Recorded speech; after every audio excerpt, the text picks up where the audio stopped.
à Dieu. Bonjour, bonjour chez vous. Bonjour ici sur le plateau. Bonjour Laure, bonjour Caleb. Bonjour à tous qui sont à la technique. Que Dieu vous bénisse.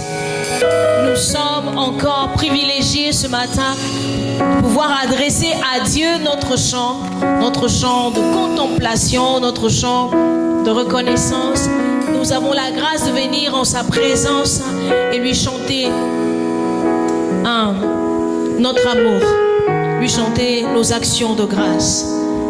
Lorsque nous pensons à tout ce qu'il fait pour nous, à tout ce qu'il est pour nous, un Père véritable, un soutien qui ne manque pas dans le moment de détresse, dans le moment de pression, dans le moment où nous nous sentons parfois seuls, abandonnés. Lui, il est à nos côtés. Et nous pouvons avec assurance élever nos voix ce matin pour l'adorer. Je vous invite donc à prier avec nous ce matin. Prions ensemble. Seigneur, nous sommes là pour toi et nous voulons te dire merci.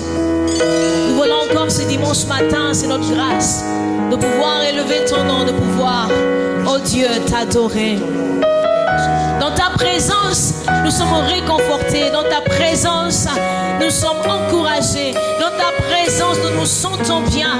Et nous voulons, oh Dieu, ce matin, t'honorer. Oui, te dire merci d'être ce Père qui veille sur ses enfants. Nous voulons te dire merci d'être ce Dieu-là, accessible. Après que tu aies donné Jésus à la croix, après que tu as donné Jésus à la croix, nous avons libre accès. Depuis, nous avons libre accès à ta présence. Et nous voulons te dire simplement que tu es merveilleux. Tu es magnifique. Tu es admirable.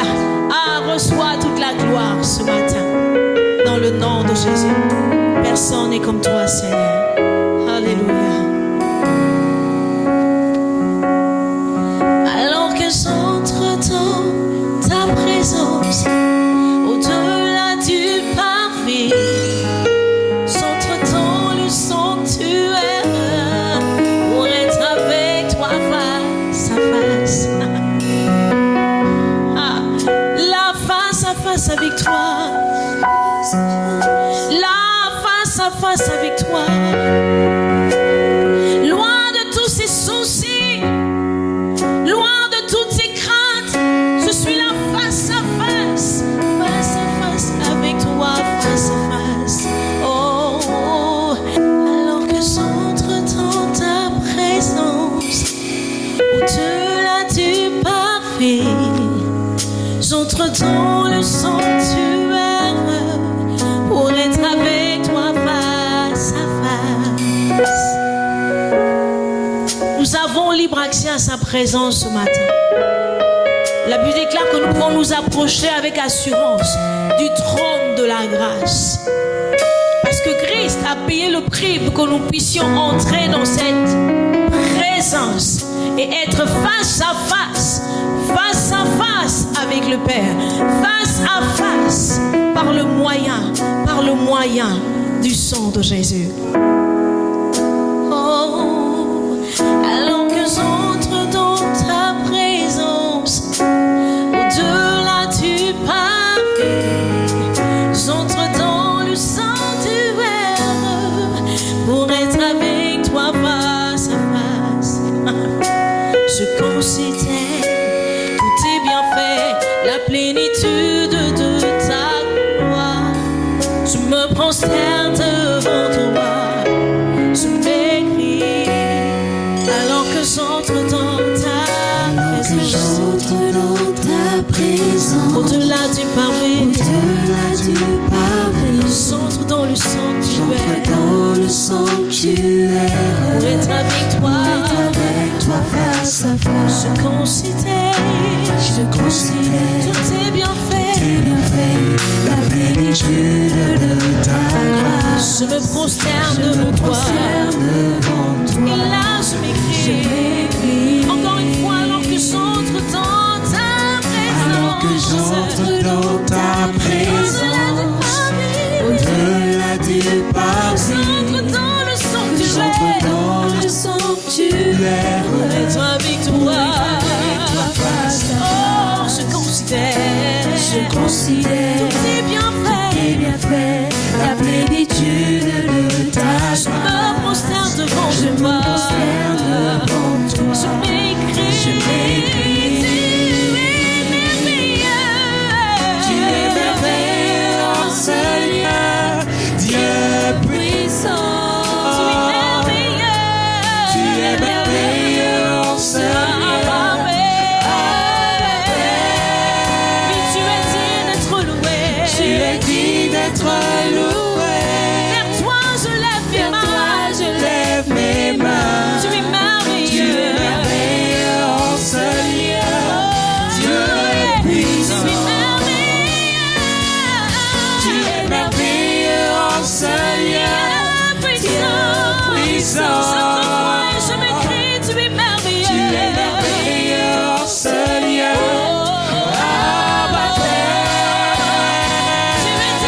aussi. J'entre dans le sanctuaire.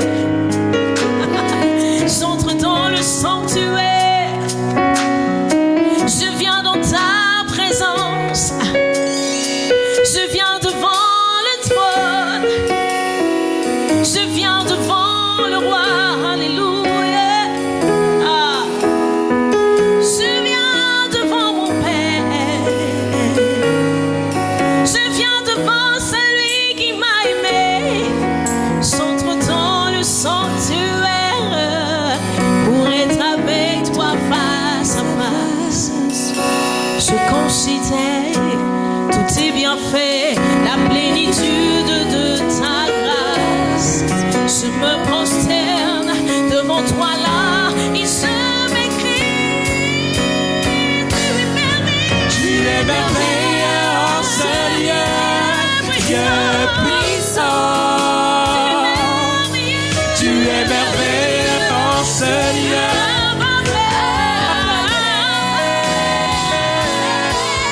Tu es digne d'être loué. Vers toi je lève mes mains. Tu es merveilleux, Seigneur, Dieu puissant. Tu es merveilleux, Seigneur, Dieu puissant. Tu es merveilleux, Seigneur. Abba Père. Toute ma peine s'en va. Parce que je suis devant toi, je dis tu es digne d'être loué. Vers toi je lève mes mains. Tu es merveilleux, Seigneur, Dieu Je dis puissant. tu es admirable, Tu es Seigneur. merveilleux, Seigneur, Dieu puissant. Yahweh, tu es admirable. Tu es admirable, Seigneur. Abba Père. Tu es digne d'être loué. Vers toi je lève mes mains. Tu es admirable, Seigneur, Dieu Je le dis encore une fois, tu es admirable, Tu es admirable, Seigneur, Sens me fait Dieu de bien. puissant. Sens me fait de bien, elle me Tu es rassure. admirable, Seigneur. Abba Père. Tu es digne d'être loué. Vers toi je lève mes mains. tu es admirable. Tu es admirable, Seigneur, Dieu puissant. Tu es digne d'être loué.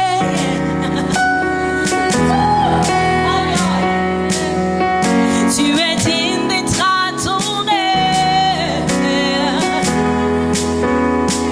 Oh, tu es digne d'être élevé. Dites avec moi, tu es digne d'être élevé. Tu es digne d'être élevé. Il mérite que nous l'élevions ce matin.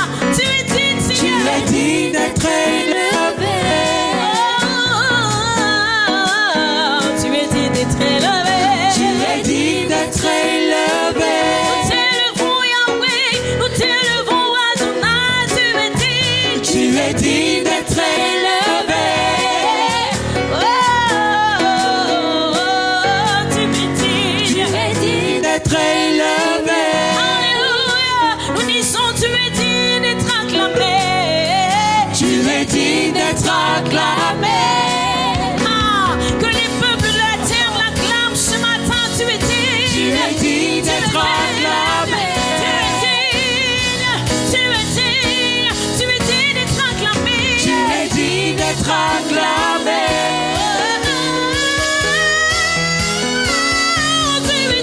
Tu es digne d'être acclamé.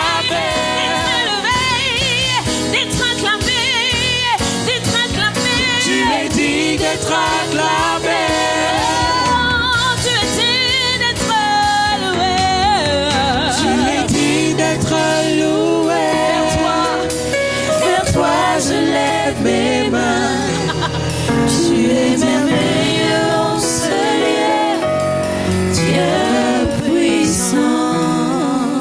es digne d'être élevé.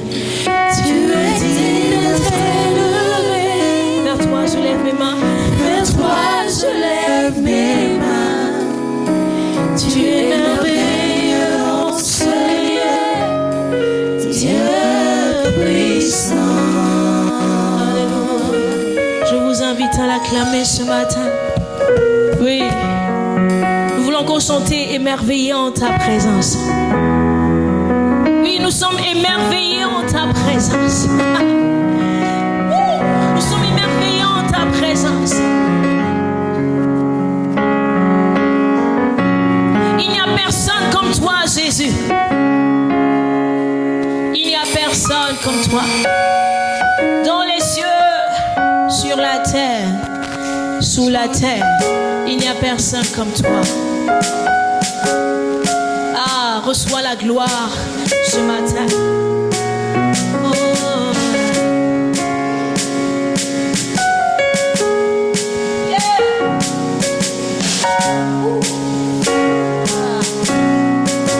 Émerveillé en ta présence, rien ne t'est impossible. Émerveillé en ta présence, ta joie me remplit d'espérance. Émerveillé en ta présence, disons ensemble, rien ne t'est impossible. Rien ne t'est impossible. Je suis émerveillé en ta présence. Émerveillé en ta présence. Ta joie me remplit. Disons-le encore.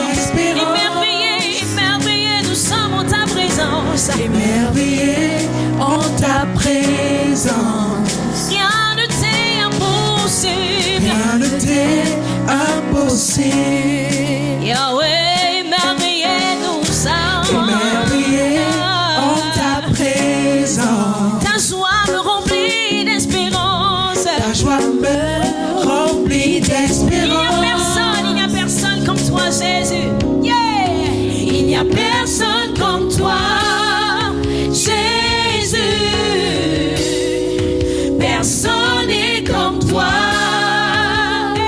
Sur toute la terre, il n'y a personne comme toi, Jésus. Personne n'est comme toi. Personne n'est comme toi. Disons, il n'y a personne comme toi, Jésus. Yeah. Il n'y a personne comme toi, Jésus. Non, non, non, non, non, non. Personne n'est comme toi. Sur toute la terre. Sur toute la terre. Il n'y a personne comme toi, Jésus. Personne n'est comme toi. Tu fais de grandes choses, tes œuvres sont glorieuses. Toi le Dieu fidèle, puissant est ton nom. Seigneur, tu fais de grandes choses. Tu fais de grandes choses, Tes œuvres sont tes œuvres glorieuses. sont glorieuses. Toi le Dieu Toi fidèle. le Dieu fidèle, puissant est ton nom. Tu fais de grandes choses. Tu fais Si nous de avons grandes de la choses, foi, tes œuvres nous pouvons chanter avec sont nous. glorieuses. Parce que ces œuvres Toi sont le Dieu glorieuses. fidèle, Puissant est ton puissant est ton nom. nom. Tu fais de grandes choses. Tu fais de grandes choses, Alléluia. tes œuvres sont glorieuses. Toi le Dieu Toi le Dieu fidèle, puissant est ton puissant nom. est ton nom. Tu fais de grandes choses. Tes œuvres sont glorieuses. Toi le Dieu fidèle, puissant est ton puissant nom. est ton nom. Alors est-ce qu'on peut l'acclamer ce matin? Yeah. Oui,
toi, Jésus. Non, non, personne n'est comme toi. Personne n'est comme toi. Tu fais de grandes choses, tes œuvres sont glorieuses. Toi le Dieu fidèle, puissant est ton nom. Chantez avec nous ce matin, tu fais de grandes choses. Je les vois s'accomplir dans ma vie. Toi le Dieu fidèle, oui tu dis et la chose arrive. Tu ordonnes et elle existe, tu fais de grandes Tu choses. fais de grandes choses, Seigneur, tes œuvres sont tu glorieuses. promets, tu réalises, tu tiens tes promesses. Ah, Puissant encore est une ton fois, nom. tu fais de très grandes choses. Tu fais de grandes choses, tes œuvres sont glorieuses. Toi le Dieu fidèle, alléluia. Puissant est ton nom. Et nous voulons chanter, alléluia, alléluia. Alléluia, alléluia, alléluia, alléluia, Ah, alléluia, alléluia.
Tes œuvres sont glorieuses, toi le Dieu fidèle, puissant est ton nom. Tu fais de très grandes choses. Tu fais de grandes choses. Tes œuvres sont glorieuses, Toi le Dieu fidèle, puissant est ton nom. une dernière fois, tu fais de très grandes Tu choses. fais de grandes choses. Tes œuvres sont glorieuses. Glorieuse, Toi le Dieu fidèle, puissant est ton nom.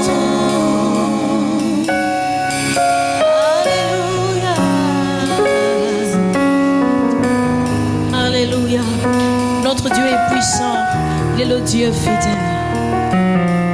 Nous recevons la parole de Dieu ce matin. À lui seul soit toute la gloire. Au nom de Jésus. Amen. Amen.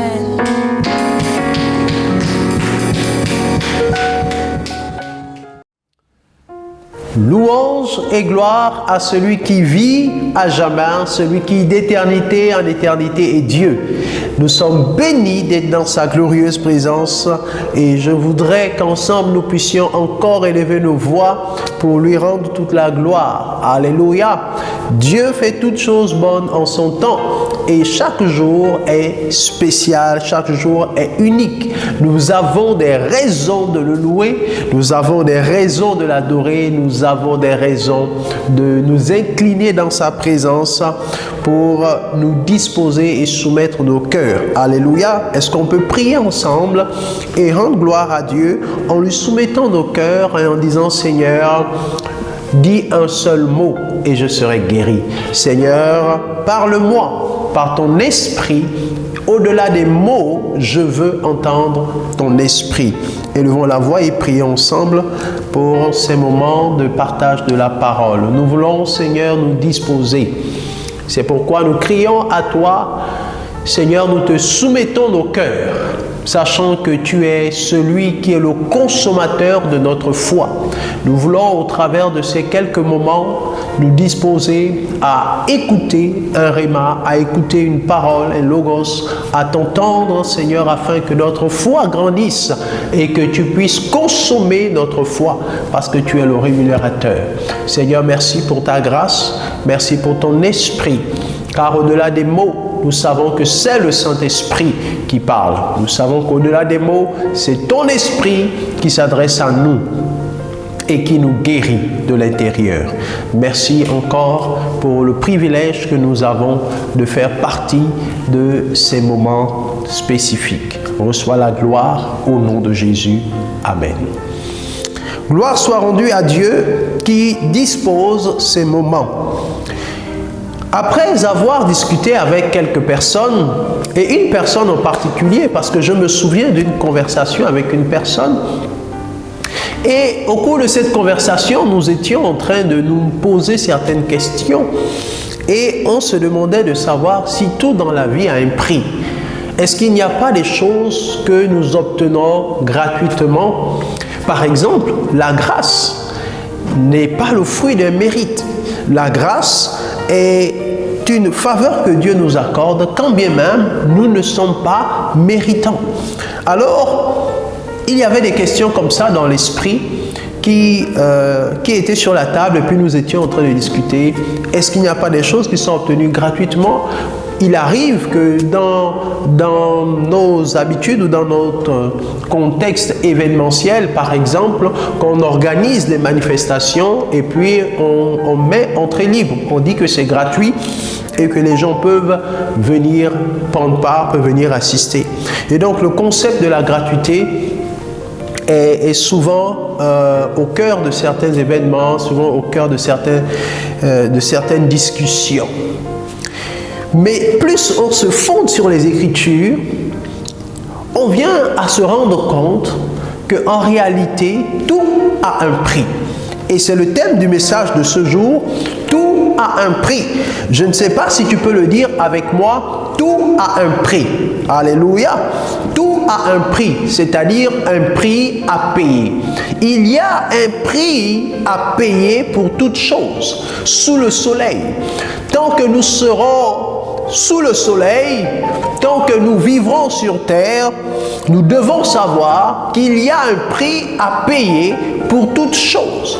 Tout ce que nous voulons avoir, tout ce que nous voulons obtenir a un prix. Quand bien même il peut arriver que nous obtenions cela gratuitement, cela a néanmoins un prix. Alléluia. Cela a néanmoins un prix. Et il en est de même pour ce qui est de notre foi. Lorsque on pense au concept de la grâce, on est tenté de dire que parce que nous l'obtenons gratuitement, parce que la grâce est disponible et que nous pouvons y entrer simplement, qu'il n'y a pas de prix à payer. Mais pourtant, la Bible nous fait comprendre qu'il y a un prix. Oui, la grâce aussi a un prix. Alléluia. La grâce a un prix. Et c'est la raison pour laquelle la Bible nous dit que nous avons été rachetés à un grand prix, à un prix inestimable. Qui a payé le prix?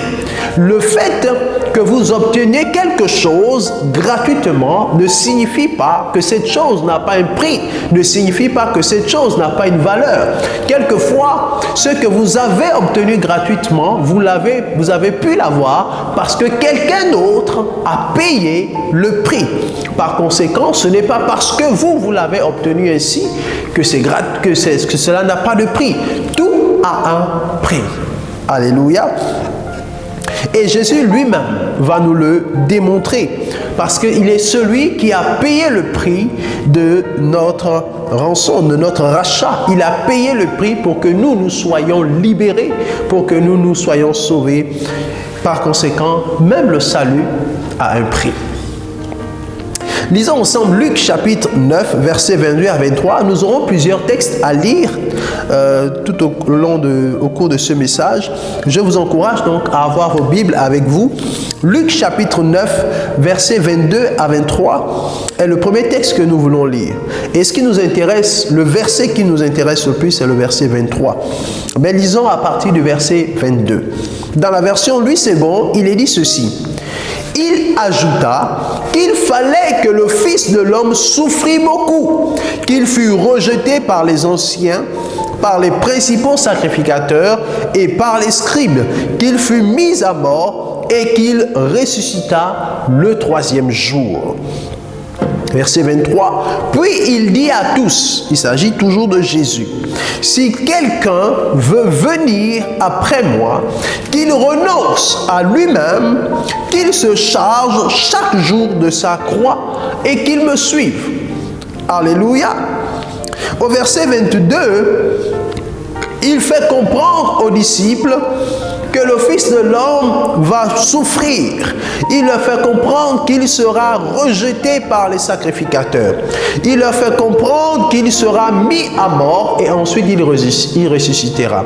La souffrance qu'il devait rencontrer, ce rejet qu'il devait expérimenter, les humiliations qu'il devait subir, ainsi que la mort à la croix, était le prix à payer pour que toi, tu puisses être sauvé, pour que tu puisses rencontrer le Seigneur, pour que tu puisses te réconcilier avec Dieu. Un prix a été payé par Christ. C'est le prix le prix du rejet, le prix de la souffrance, le prix de la mort à la croix. Donc il y a un prix. Et il te fait comprendre aujourd'hui que lui, il a payé un prix pour que tu te réconcilies avec le Père. Mais tu dois aussi savoir que tu as toi-même un prix à payer.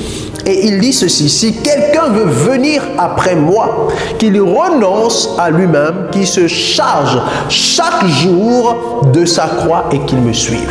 Voici le prix que tu aussi es appelé à payer. Jésus a payé le prix de la croix pour te réconcilier avec Dieu. Mais pour que tu puisses marcher sur cette voie, tu as toi-même un prix à payer, tu as toi-même une croix à porter et ensuite tu dois avancer. J'aime bien la version Parole vivante qui dit ceci.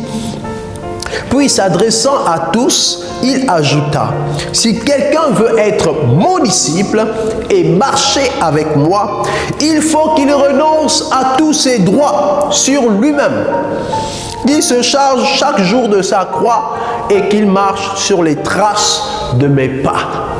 Waouh! J'aime bien comment s'est présenté.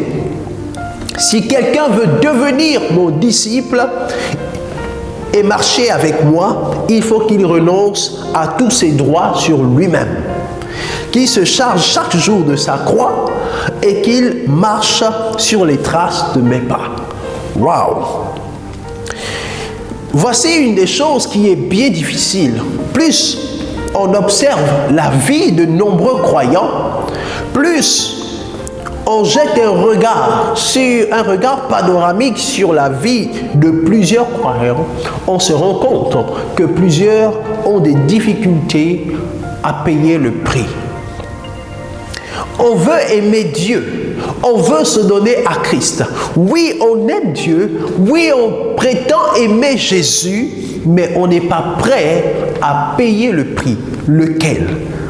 Bon nombre de personnes, et même enfants de Dieu, ont du mal à renoncer à leurs propres droits pour pouvoir marcher sur les pas de Christ.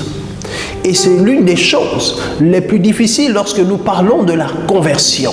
Lorsque nous parlons d'une réelle conversion, lorsque nous parlons de se consacrer à Dieu, nous parlons en réalité de renoncer à soi-même. Et plus on regarde comment nous vivons aujourd'hui, plus on constate qu'en réalité, Dieu n'est qu'un slogan dans nos bouches.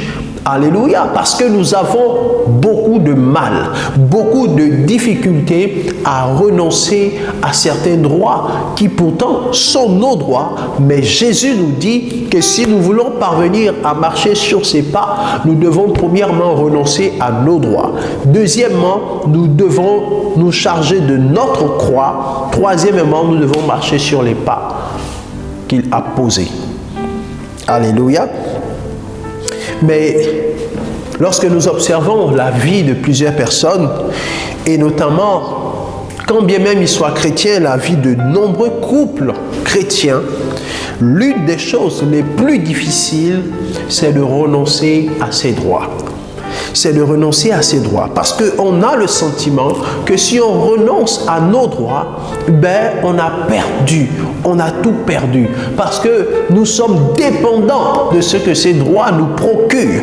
Nous sommes plus attachés à ce que les autres en face de nous nous doivent que ce que Jésus est capable de nous donner. Nous sommes beaucoup plus attachés à des droits plutôt qu'à des devoirs envers Christ. Et on le remarque dans la nature humaine et même des citoyens. Ils sont plus prompts à réclamer leurs droits, mais ils ne sont pas prompts à accomplir leurs devoirs. C'est dans la nature humaine d'aimer les droits et de ne pas aimer les devoirs. Pourtant, ce qui fait un bon citoyen, c'est pas le fait qu'il réclame ses droits, c'est pas le fait qu'il connaisse seulement ses droits, c'est aussi le fait qu'il accomplit ses devoirs. C'est ce qui fait de lui aussi un bon citoyen. Et donc, il faut les deux. Il faut les droits, mais il faut aussi les devoirs. Et quelquefois, accomplir nos devoirs nous exige de renoncer à certains de nos droits. Alléluia. Et c'est ce que Jésus dit. Si vous voulez marcher et accomplir la volonté de Dieu, vous êtes appelés à renoncer à certains de vos droits. Alléluia. Je ne sais pas si je parle à quelqu'un aujourd'hui, mais si tu entends le son de ma voix, comprends que le Seigneur veut t'emmener à devenir davantage disciple. Je connais des personnes qui ont peur de faire un pas de plus avec le Seigneur. Je connais des personnes qui ont peur de s'engager dans un service dans l'église. Je connais des personnes qui ont peur même de témoigner de Christ parce qu'ils se disent que s'ils le font, ils risqueront de perdre certains de leurs privilèges, ils risqueront de perdre certains de leurs avantages, ils risqueront de perdre certains de leurs droits. Alléluia. Et donc, ils préfèrent faire le moins possible et ne pas suivre, en définitive, les pas de Christ. Parce que si on veut suivre les pas de Christ, on doit être obligé, on est obligé autant pour moi de porter sa croix, et pour porter réellement cette croix, il faut être capable de renoncer à ses droits. En fait, c'est un processus qu'il faut comprendre. Première étape, être capable de renoncer à certains de ses droits. Deuxième étape, être capable de porter sa croix. Troisième étape, suivre maintenant le chemin. Vous ne pouvez pas suivre le chemin de Christ et ne pas porter la croix qui est la vôtre. Vous ne pouvez pas suivre le chemin de Christ et ne pas renoncer à certains droits. Parce que suivre le chemin de Christ oblige de renoncer à certains de vos droits. Alléluia. Parce que tout a un prix. Vivre un amour sincère et passionné avec Christ va vous coûter quelque chose. Cela a un prix. Il n'y a rien de bon que nous pouvons obtenir ici-bas sans payer un certain prix. Alléluia. Écoutez ce que 1 Corinthiens chapitre 6, verset 20 nous dit. Car c'est à un grand prix que vous avez été rachetés. Honorez donc Dieu et rendez-lui gloire par votre corps même, aussi bien que par votre esprit, car tous deux appartiennent à Dieu. Alléluia. Parce que vous avez été rachetés à un grand prix, alors vous devez honorer Dieu dans votre corps et dans votre esprit, parce que le tout appartient à Dieu. Et dans 1 Corinthiens 7, verset 23, il est dit, « Vous avez été rachetés à un grand prix, ne devenez pas esclaves des hommes. » Si vous avez peur des hommes, et qu'à cause de cette peur des hommes, vous marchez de façon opposée à ce que Dieu attend de vous, alors vous ne payez pas le prix et vous n'honorez pas non plus le prix que Christ a payé pour vous. Alléluia. Parce qu'un prix a été payé. Il va arriver des situations où vous serez emmené à payer des prix dans le domaine des relations. Parce que pour pouvoir porter sa croix, répondre à son appel, répondre à l'appel que Christ nous lance, répondre favorablement à une direction que le Seigneur nous donne, il arrivera des moments où vous serez contraint de renoncer à certaines relations, où vous serez contraint de vous mettre en opposition vis-à-vis de certaines de vos relations. Parfois des relations précieuses. Parfois, le Seigneur vous met dos à dos avec des relations précieuses, des personnes qui sont pour vous des personnes merveilleuses, mais le Seigneur vous met dos à dos parce que, quelque part, ces relations vous empêchent de faire un pas de plus avec le Seigneur. Alléluia. Matthieu, chapitre 10, verset 37. Jésus dit ceci. Celui qui aime son père ou sa mère plus que moi n'est pas digne de moi. Et celui qui aime son fils ou sa fille plus que moi n'est pas digne de moi. Waouh, c'est quand même fort. Alléluia. Quand on imagine combien de fois la famille est importante et précieuse à nos yeux, quand on imagine tout l'amour qu'il peut y avoir dans un cercle familial, et que Jésus vienne ainsi nous dire que nous devons être capables de renoncer à notre père, à notre mère, de renoncer à nos enfants pour le suivre, eh bien nous nous demandons si réellement c'est Jésus qui nous le demande, puisque Jésus voudrait que nous marchions dans l'amour avec les personnes de notre famille. Celui qui aime son père ou sa mère plus que moi n'est pas digne. Celui qui aime son fils ou sa fille plus que moi, Jésus, n'est pas digne. Alléluia. Il va donc avoir des situations où parfois vous allez être en opposition, où parfois vous allez devoir vous défaire d'un certain attachement, vous allez devoir vous défaire d'un certain amour, que ce soit pour votre père, votre mère, vos enfants, ou des amis, des parents proches, des connaissances. Il arrivera des moments où vous serez contraint de vous défaire de certaines relations pour pouvoir vous rapprocher de Jésus. Donc, il y a un prix. Aimer Dieu n'est pas gratuit. Aimer Dieu va vous coûter quelque chose. Aimer Christ, avoir une relation intime avec Christ va vous coûter quelque chose. Il y a un prix à tout. Alléluia. Il y a dans les Écritures comme illustration l'histoire de quelqu'un qui a expérimenté cela. Quelqu'un comme Jonathan. La Bible nous dit que Jonathan, lorsqu'il a rencontré David, sont devenus des frères. Jonathan était fils du roi Saül.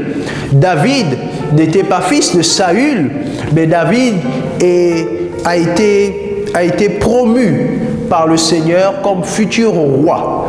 Et bien avant que cela ne se produise, David et Jonathan étaient devenus des amis et même des frères. La Bible nous dit que l'âme de Jonathan s'attacha à l'âme de David. Alléluia.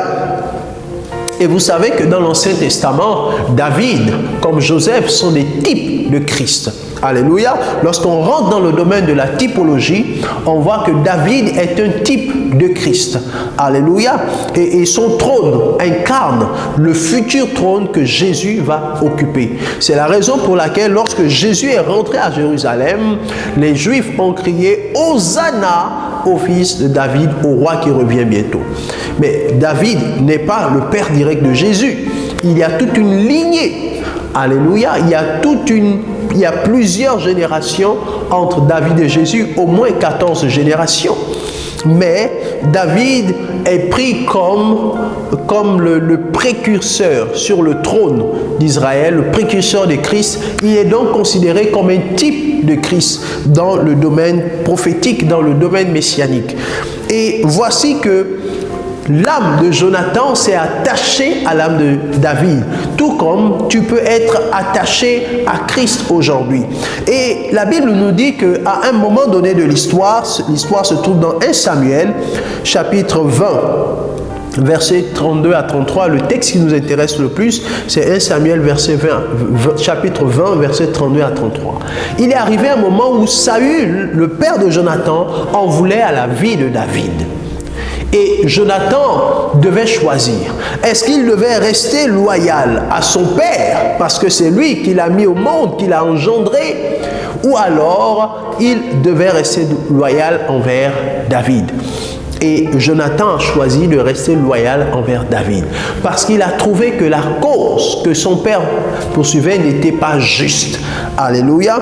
Et voici ce qui se passe. Dans 1 Samuel chapitre 20, versets 32 à 33, on voit comment la relation entre Jonathan et son père va se détériorer à cause de David. Il est dit au verset 32 à 33 de 1 Samuel 20, « Jonathan répondit à Saül, son père, et lui dit, « Pourquoi le ferait-on mourir? Qu'a-t-il fait ?» Et Saül dirigea sa lance contre lui pour le frapper. Jonathan comprit que c'était chose résolue chez son père que de faire mourir David. Alléluia. À partir de ce moment-là, à partir de cet instant, les choses ne seront plus pareilles entre Jonathan et son père.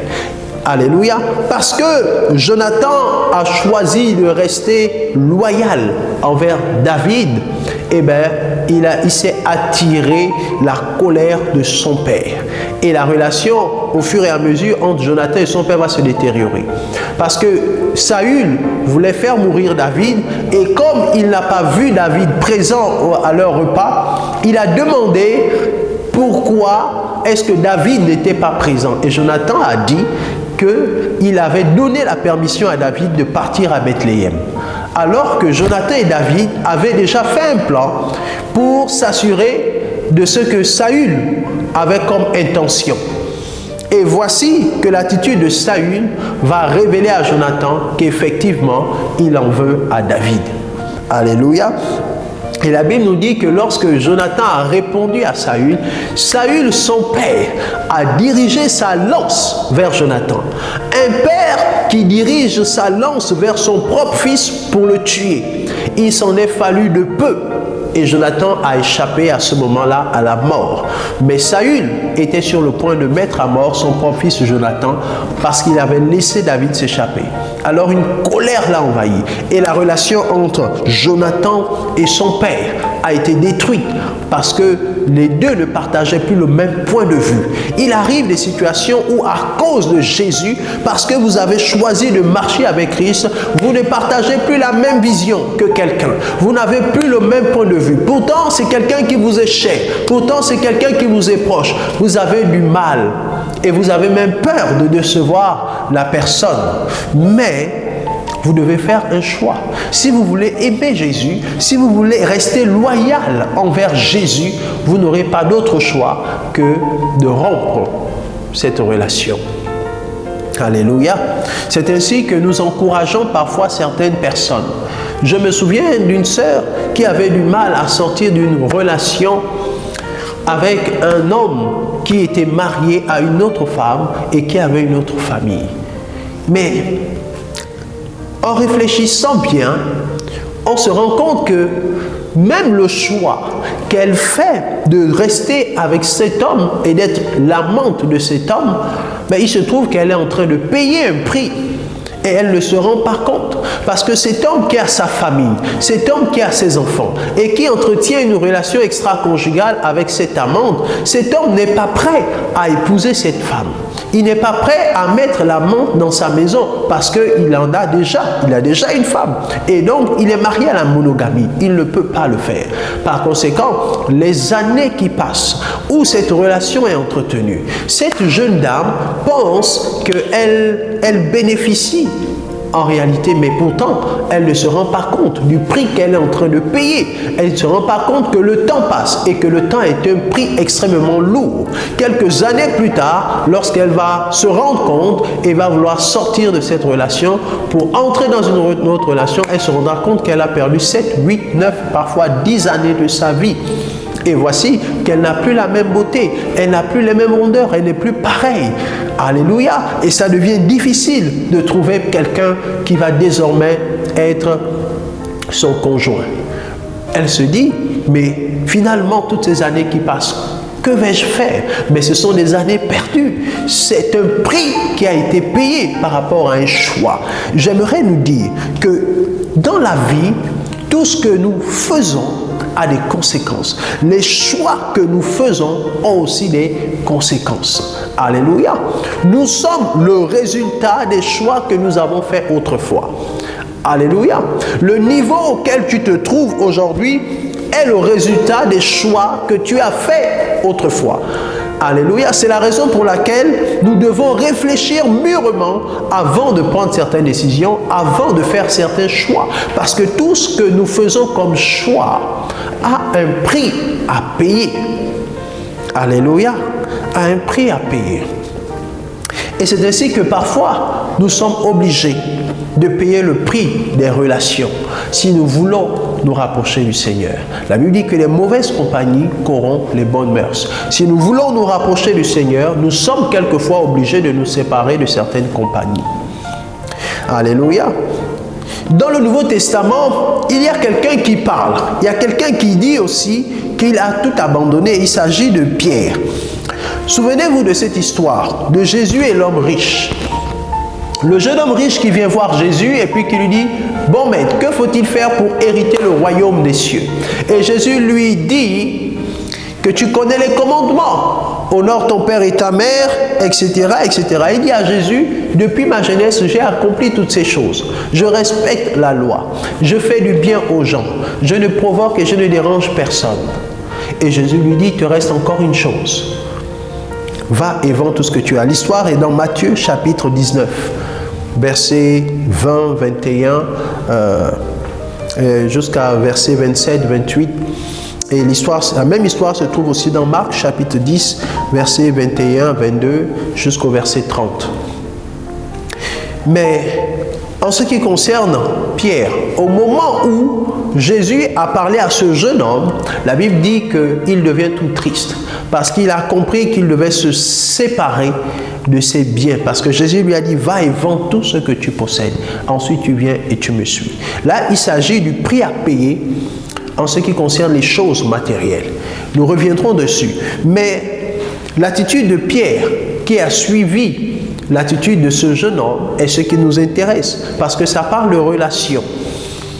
Lorsque Jésus va finir de parler au jeune homme, Pierre va réagir. Dans Matthieu chapitre 19, verset 27, je pense que nous pouvons lire le verset 27. lorsque Pierre intervient. Il dit ceci à Jésus.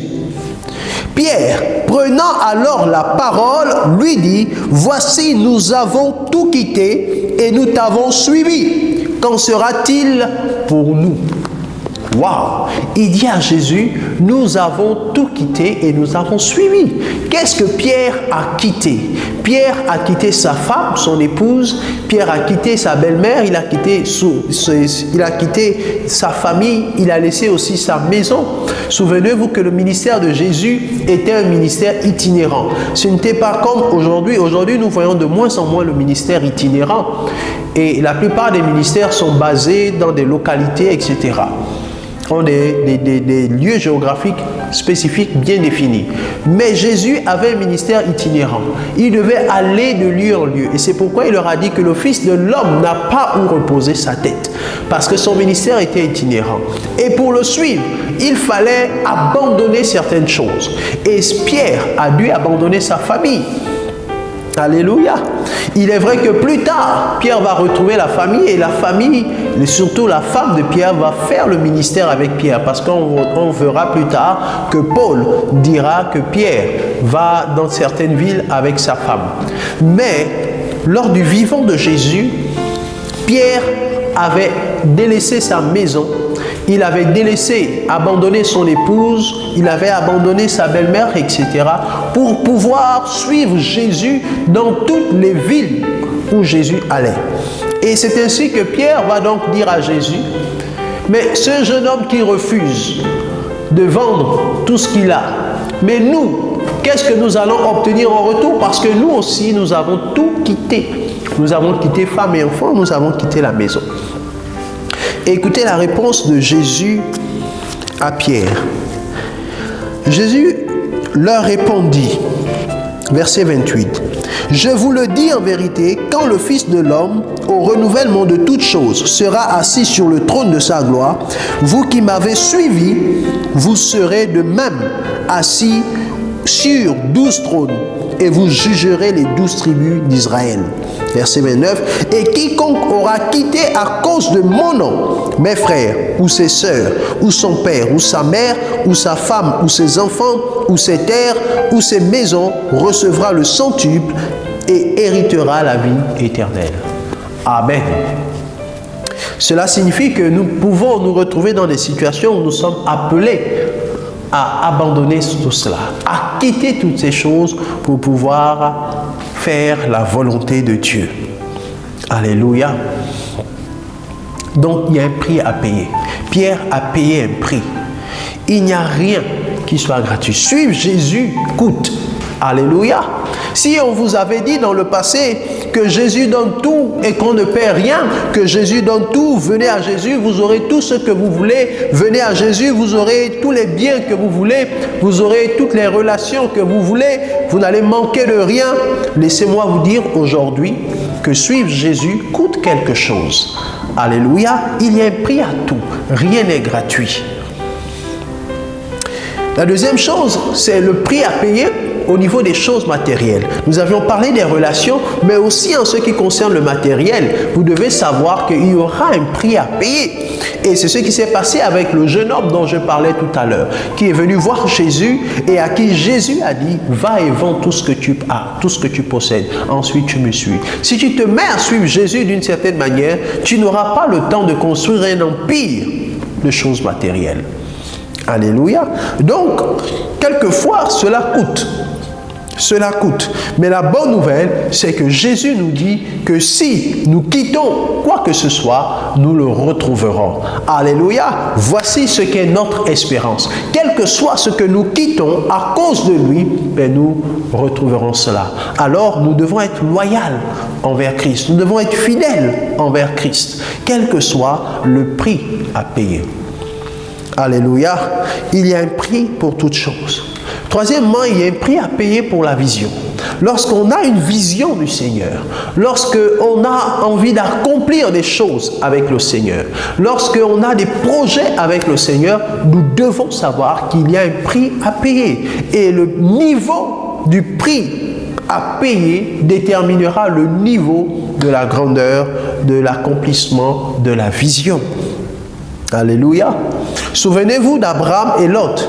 La Bible nous dit dans Genèse chapitre 13, versets 1 à 12, que Dieu a donné une vision à Abraham. Dieu a dit à Abraham, va-t'en de la maison de ton père et va vers le pays que je te montrerai. Je ferai de toi une grande nation. Je ferai de toi un peuple nombreux. Alléluia. Et toutes les familles de la terre seront bénies en ton nom. Lorsque Abraham reçoit la vision, il décide d'obéir. Alors, il part, mais il ne part pas seul. Il prend avec lui Lot. Lot et Abraham commencent à cheminer ensemble jusqu'à un certain moment où Lot et Abraham sont contraints de se séparer. Pour pouvoir obéir à la vision que Dieu a donnée à Abraham, il était obligé de se séparer de Lot. Parce que Lot devenait un problème sur le chemin. Les serviteurs de Lot, nous dit la parole, avaient souvent des querelles avec les serviteurs d'Abraham parce que les terres qu'ils avaient en commun ne leur suffisaient pas. Les brebis devaient s'abreuver et donc les sources d'eau n'étaient pas conséquentes pour toutes les brebis des deux, de Abraham et de Lot. Les serviteurs manquaient d'espace, ainsi de suite. Et à un moment donné, Abraham a dû prendre une décision. Il a dit non, c'en est trop. Il ne faut pas que toi et moi, nous soyons en querelle. Tu es Lot, tu es mon frère, tu es le fils de mon frère. Et donc, il n'est pas bon que moi je sois en querelle avec toi. Voilà ce qu'on va faire. Il est mieux pour nous que nous nous séparions. Il est mieux pour nous que chacun prenne une direction. Parce que moi, j'ai décidé d'accomplir la vision que Dieu m'a donnée. Par conséquent, si tu vas à droite, moi j'irai à gauche. Et si tu vas à gauche, moi j'irai à droite. Alléluia. Si tu vas à gauche, j'irai à droite. Et lorsque Abraham a parlé ainsi, Lot effectivement a décidé de partir. Lot a regardé du côté de la plaine, il a vu comment c'était verdoyant et il est allé du côté de la plaine où il y avait Sodome et Gomorrhe. Abraham a pris le chemin opposé. Et malgré qu'il a pris un chemin où il n'apercevait aucune plaine, Dieu l'a conduit jusqu'à Canaan. Alléluia.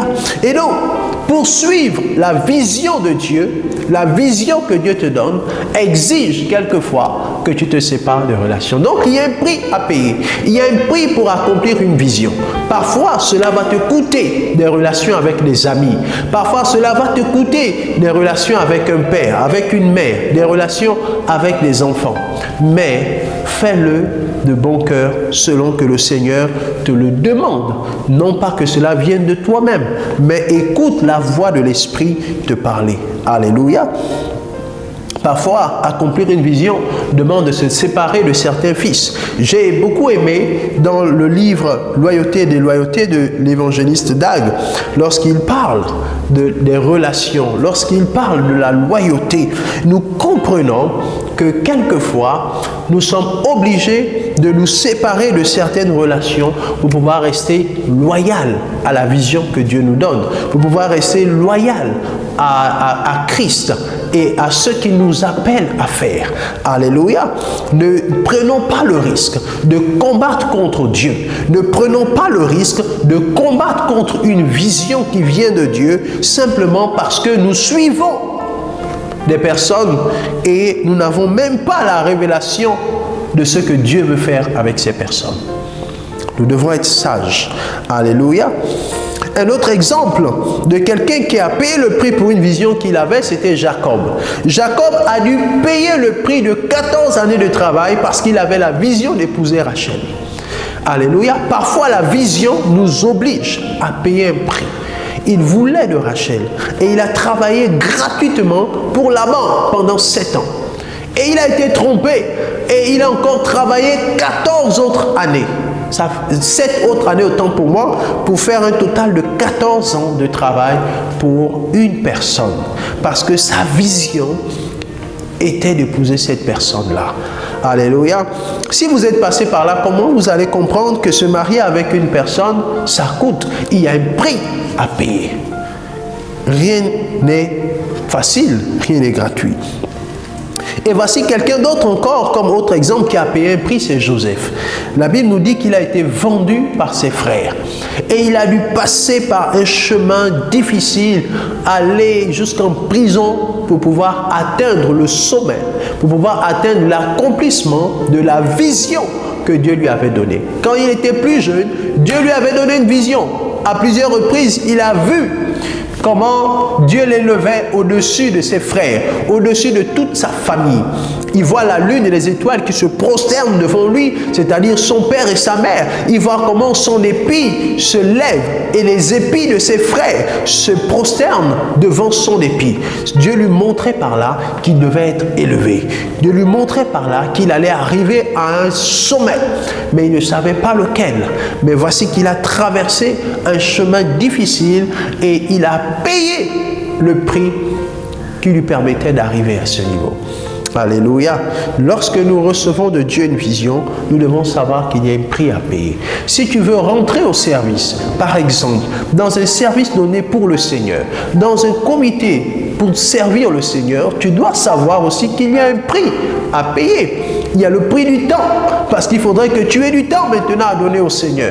Il y a un prix à payer pour toute chose. À chaque niveau d'élévation correspond un prix. Alléluia.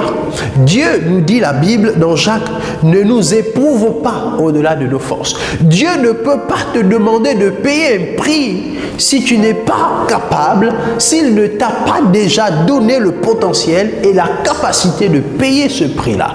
Si Dieu te demande de payer un prix, c'est parce qu'il t'a donné la capacité. Donc à chaque niveau d'élévation, à chaque fois que Dieu te lève à un certain niveau, il faut savoir qu'il y a aussi un prix à payer pour ce niveau. Rien n'est facile et rien n'est gratuit. Alléluia. Il y a un travail. Tu dois travailler pour le niveau auquel Dieu t'amène. Et lorsque Dieu t'a emmené, tu ne dois pas te relâcher. Tu dois travailler encore plus. Tu dois faire plus que ce que tu faisais dans le passé. Alléluia. À chaque niveau d'élévation correspond un prix à payer. Alléluia.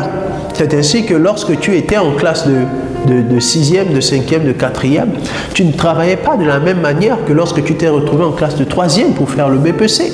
Et lorsque tu t'es retrouvé en classe de 3e pour faire le BPC, tu ne travaillais pas de la même manière que lorsque tu es arrivé en terminale et que tu dois maintenant passer le bac. Une fois que tu es arrivé en terminale, tu vas commencer à faire les décapis, tu vas commencer à travailler la nuit parce que tu te rendras compte que les heures de la journée ne suffisent pas à cause du défi, du challenge qui est devant toi. Donc, chaque fois que Dieu t'élève, Dieu t'emmène à un niveau supérieur, ben, tu es appelé à travailler plus. Je pensais à mon époque qu'après avoir eu le bac, c'est fini, j'allais dormir sur mes lauriers. Alléluia, et que l'université allait être chose facile. Mais après le bac, je me suis rendu compte que le travail qui m'attendait à l'université était encore supérieur et que je devais travailler plus pour être parmi les meilleurs. Et donc, même arrivé à l'université, j'étais obligé de faire les décapis. Pourtant, je pensais que c'était fini avec le baccalauréat. Alléluia. À chaque niveau d'élévation correspond un prix à payer. Et ce prix à payer, parfois, c'est de se séparer de certaines choses. Si nous voulons rester loyaux envers Christ, fidèles envers Christ, fidèles à des personnes que Dieu a mis devant nous, fidèles à des personnes que Dieu a mis devant nous comme des précurseurs, nous devons accepter de payer un prix. J'ai beaucoup aimé la citation d'un homme de Dieu très connu, en la personne de T.D. Jakes, qui a dit ceci: « Le problème n'est pas de déterminer où vous voulez aller. » Alléluia. Le problème n'est pas de déterminer où vous voulez aller. Le vrai problème dans la vie est ce que vous êtes prêt à laisser derrière vous. Alléluia. Donc, le problème de plusieurs d'entre nous, enfants de Dieu, n'est pas où est-ce que nous voulons aller. C'est ce que nous sommes capables. C'est ce que nous sommes capables de laisser derrière nous. Alléluia. De quoi tu dois te séparer? Quel est l'ensemble des choses ou la chose dont tu dois te séparer? Qu'est-ce que tu dois laisser derrière pour pouvoir avancer? Parce que lorsque vous êtes en train de gravir une montagne, plus vous portez un sac qui est lourd, plus avec l'effet de la fatigue, le poids du sac s'alourdit sur vous. Et il vous est difficile d'avancer au fur et à mesure que vous grimpez parce que le sac que vous portez est lourd. Mais pour arriver à un certain niveau, vous êtes obligé parfois de vous décharger de ce qui représente des poids sur vos épaules. Alléluia. Il y a un prix à tout. En conclusion, retenons que rien n'est gratuit. Même le ciel n'est pas gratuit.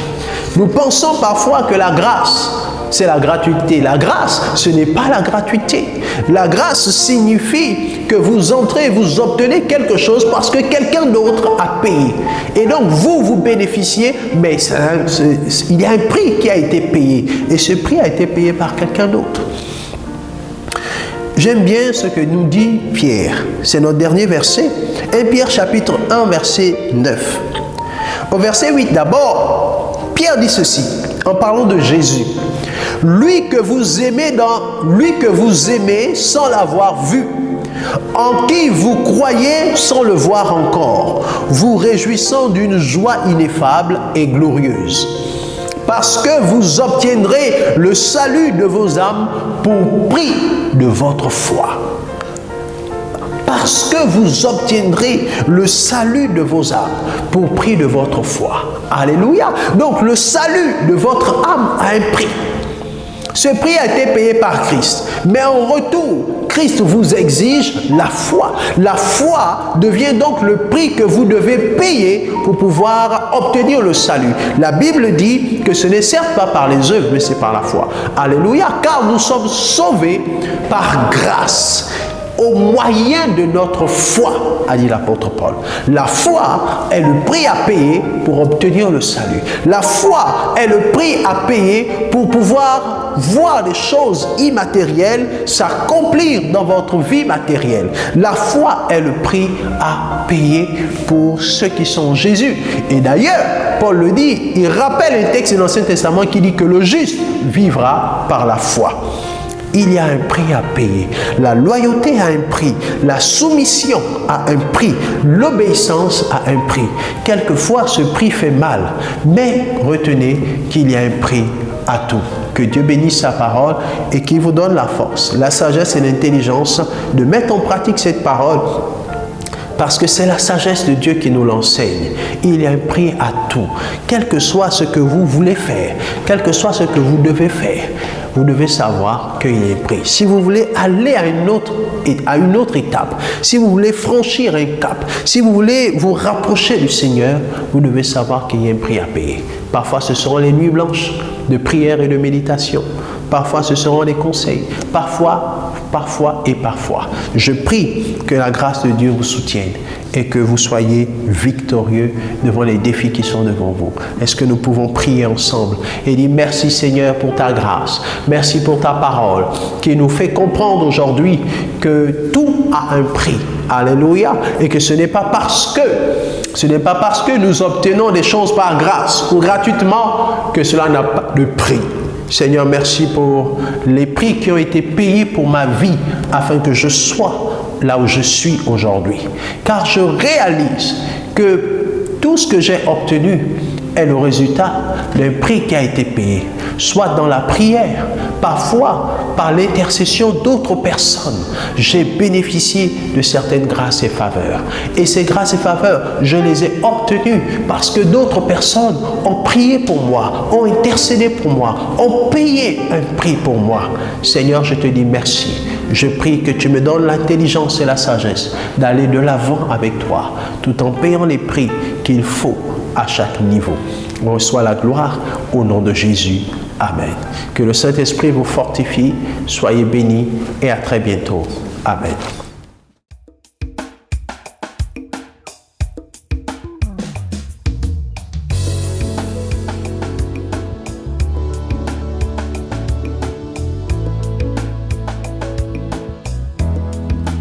Je suis un flot d'eau vive. Je suis un flot d'eau vive. Je bâtis le caractère chrétien. Je bâtis le caractère